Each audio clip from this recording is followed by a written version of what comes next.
Inhliziyo yayazi indlela part 8. Ukubeka kwakhe uNokuthula kulo mcabango enjalo kuwukubalekela ubunzima okufanele abhekane nabo ukuze akhululeke. Umzima bokufuna uNokuthula aze amthole, azame ukumthambisa, ezwe ukuthi uthini. Mhlawumbe lapho-ke la esengaqala khona amcabangele okuningi akuthandayo, esemazi. Libe buhlungu futhi iqiniso abhekana nalo, aphelele umdlandla. Konke kwamfikela emqondweni wakhe kwagcizelela ukuthi kufanele amthole uNokuthula. Ngaphandle kaNokuthula akalutho, ngaphandle kaNokuthula akaphelele. Isikhathi awukhululeka ngaso ileso sokuvunywa uNokuthula. Kwakuyoba ngcono futhi nalapho enqabe encaca uNokuthula. Kwacaca ukuthi akafuni ngempela, aneliseke enhliziyweni yakhe yena Mlungisi. Nakuba engeke ajabule ngalokho, kodwa laliyo mkhulu leqiniso ngokuhamba kwesikhathi, lapho ziyaziphola izilonda. Abone ukuthi inkululeko azoyithola ngalokho asekufana emqondweni wakhe kuzoba inkululeko yesikhashana.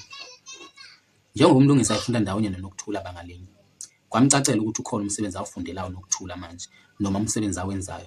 Lokho wabona ngokuthi yena uqede ibanga le-10 ngonyaka ophelile. Kusho ukuthi nawe uNokuthula uqede ngonyaka ophelile. Yena-ke nje usathola umthwalo wokungawuthuli umsebenzi, nokho ukukhuthalela ukuwufuna. Uhlale ehlenyuka nje nomgungundlovu. Kona kuyethembisa, noma engaphumelelanga ngendlela encomekayo ebangeni le-10 lelo, nokho akubi kangako. Ekufunaneni kwakhe umsebenzi uMlungisi, wayedamane ethenjiswa nje ezindaweni ezahlukene, alinde kungenzeki lutho. Kwezinye futhi lapho emenye ukuthi azokuba nengxoxo nomphathi ngaphambi kokuba aqashwe, kutholakala ukuthi uyehluleka ukuhlangana nezinye izidingo zalowo msebenzi. Ngelinye ilanga wahamba waya ebhilidini lenkantolo elisedolobheni, lapho ayezwe ukuthi kunezikhala zomabhalane khona. Wayezofikela komunye umabhalana ayazana naye, bese-ke lo emisa kumphathi. Leli bhilidi-ke linezitezi eziningi lapho kwenziwa khona izinto ezahlukene. Akazange awuthole umsebenzi lapho uMlungisi. Kwathiwa kufuneka abadadlana kunayo nabakwaziyo ukuzwa nokukhuluma ulimi lwesiBhunu. Nangalelo langa njengamanye amalanga, uMlungisi waphindela ekhaya ejabhile. Kwakumnyama, kukubi, ethwele ubunzima. Izibhayela zempilo wayeseqalile ukuzizwa, seqalile ukuvela obala ukuthi ngempela indoda ibusa ngesithukuthuku zayo. Wathi lapho esesebhasini ebheke embali, wakhumbula emumva esikoleni. Wakhumbula abangani bakhe ayekade enabo esikoleni. Wakhumbula ubumnandi ababephila kubo, bexoxa zonke insuku kuhle, besho nalokho abawuba yikho.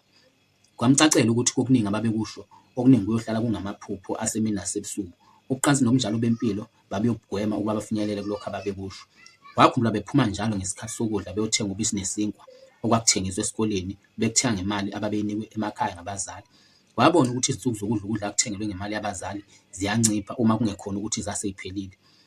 Wabona ukuthi uma engawutholi umsebenzi kuzoya ngokuya ebe ngumthwalo ekhaya. Wakhumbula befunda, wakhumbula othisha, wakhumbula amahlaya eklasini.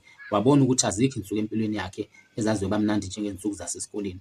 Wakhumbula ukuthi nesikhathi sekulenkathi ayikhumbulayo manje wayengaboni ubukhulu nobuhle bayo. Ihamba nje ibhasi akayizwa yena Mlungisi, akayizwa noma ima, akayizwa noma isuka. Uhleli emcabangweni yakhe nje.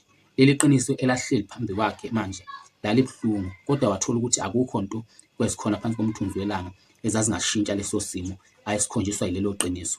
Wayethwele iqiniso kuyilona nje ukuthi uthwele. Yahamba ke ibhasi yaze yafika embali, yafika nala kumele ehle khona, yena wehla.